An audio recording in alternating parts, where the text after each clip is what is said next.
Good evening. This is going to be more of a news report. I got an email and it says man-made religion is currently closed for business. And I thought this was very interesting and I want to share this with you, so this may be a little longer than some of the others, but I thought this was, again, interesting. It is from Todd Bennett's website. This comes from Shema Israel Publications. Shalom all. This is one of the websites that I had purchased, the Walk in the Light series by Todd Bennett. Anyway, he goes on to say, as I write this article, President Trump has just declared a state of emergency in the United States of America.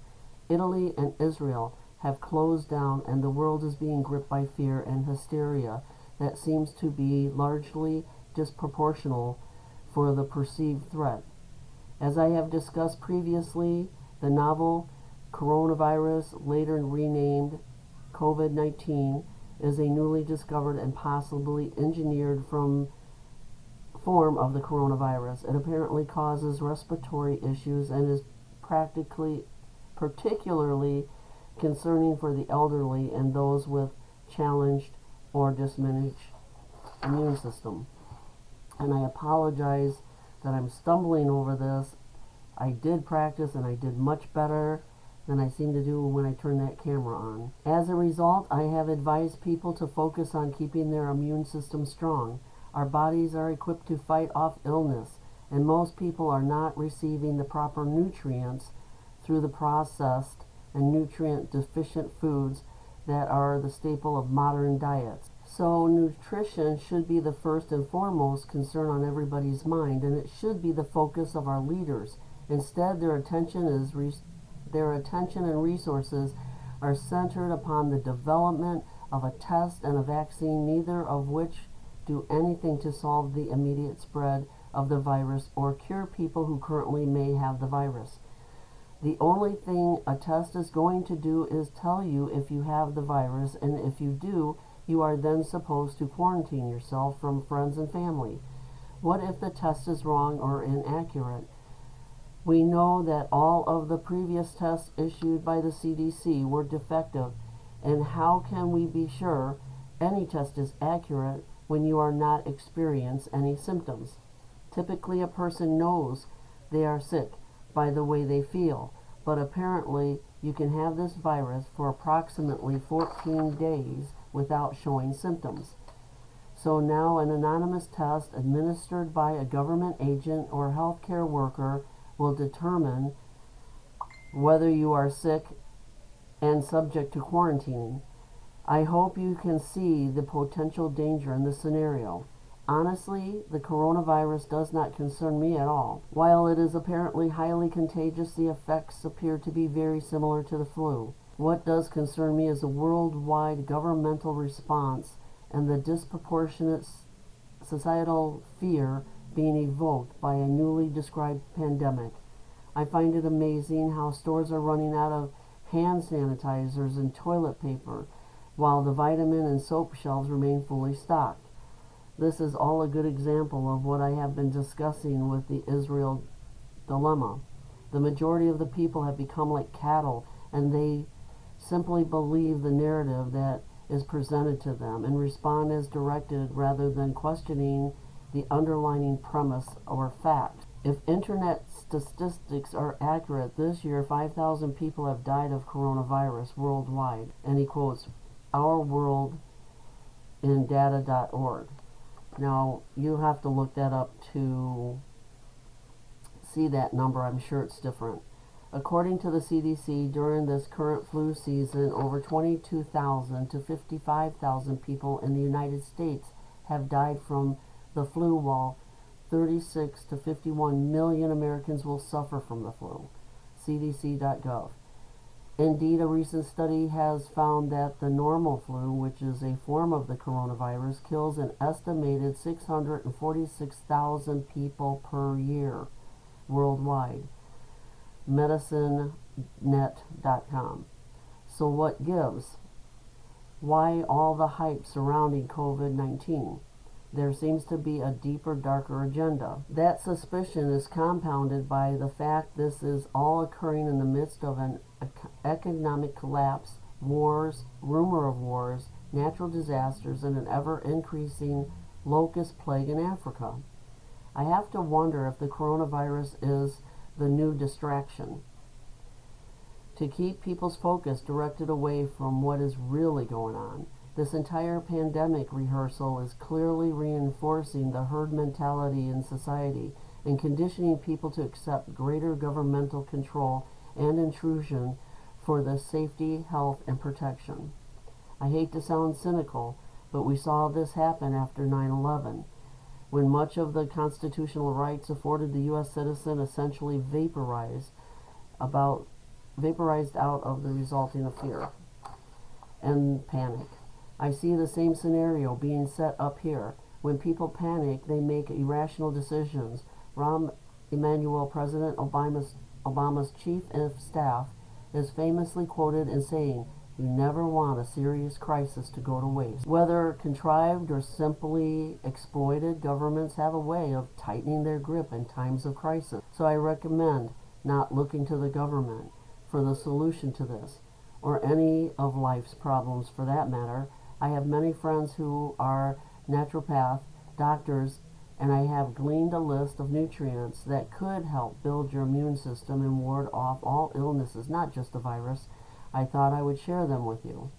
According to my friends, some of the best nutrients for strengthening your immune system against this type of virus would be selenium, zinc, vitamin D3 and K2, vitamin C, oil of oregano, olive leaf extract, spirulina, licorice root, black elderberry, glutathione. These are all readily available in any health food store. I already previously mentioned ozone, and you can also dilute a few drops of pharmaceutical grade hydrogen peroxide with water for consumption. Gargling with hydrogen peroxide may be helpful, and one doctor recommended drinking warm liquids frequently to wash any virus in your throat down into your stomach rather than letting it get inhaled into your lungs. Of course, washing your hands frequently and not touching your face is always good hygienic advice. Now, this is neither an exhaustive nor an exclusive list of recommendations. I am sure that there are many other nutrients available to strengthen your immune system, but it is a good place to start when dealing with this current issue. I would encourage you to share other ideas in the community section on our website, and I'll place that right here. My point here is that I would much rather support the built-in immune system designed exclusively by our Creator. I don't know why I get choked up during his last part, because I have been thinking a lot about what is going on, and I am really hoping and praying that this is going to turn people back to Yahweh. And I'm scared. I'm also excited to see what's going to happen. He goes on to say, my point here is that I would much rather support the built-in immune system designed exclusively by our Creator rather than look to a toxic-laced injection provided by some pharmaceutical company. Interestingly, the major religious system that purport to represent the Creator of the universe all seem to be closed for business due to the virus. Travel is either restricted or prohibited in Jerusalem, the Vatican, Mecca, the churches, mosques, synagogues throughout the world are suspending services. I think that is pretty much demonstrates the value and effectiveness of man-made religion systems. I think that pretty much demonstrates the value and effectiveness of man-made religious systems at a time when they are needed the most. Those institutions that are supposed to build faith seem to be subjected to the same fear as the world. Well, I serve the Messiah Yahushua, who was not afraid of assembling with the sick, and he touched and healed lepers who were highly contagious and subject to strictest rules of quarantine. We need to keep that in mind as we consider the world's approach to this situation. We are nearing Passover and unleavened bread, and we would do well to remember the pattern of redemption and deliverance provided for Israel through this appointed time. While the first 3 plagues fell upon all of Egypt, including the Israelites, the final 7 fell only upon the Egyptians. We are all mixed in Egypt, so to speak, this Babylonian Austin that engulfs us all. While there may be plagues and judgment around us, and while we may see giants standing before us, we have no need to fear. Instead, we need to exhort to be strong and courageous. Do not fear or be in dread of them, for it is Yahweh our Elohim who goes with you. He will not leave you or forsake you. Deuteronomy 31:6. That is an incredible promise. And now is the time for us to shine. As others succumb to fear and panic, we are commanded to respond differently. I suspect this is only the beginning of troubles, and in times like these, while religious systems are closing their doors, we must be prepared to respond in the same fashion as Yahushua, not by social distancing, but by reaching out to clothe the naked, feed the hungry and the thirsty, shelter the homeless, and visit the sick and the prisoners. Matthew 25. Our purpose in life is not limited to self-preservation. Our purpose is not to limit our self-preservation. We are supposed to be focused on serving the Master and His kingdom. Whoever seeks to save his life will lose it, and whoever loses his life will preserve it. Luke 17:33. Berahuk. I, for one, agree with him.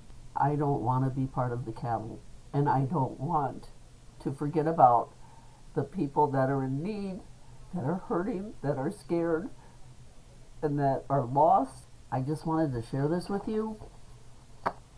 Let me know what you think in the comments, and you all have a good night. Keep in the faith. This may be an awakening. We don't need to turn to the government. We need to turn to the Father. Bye.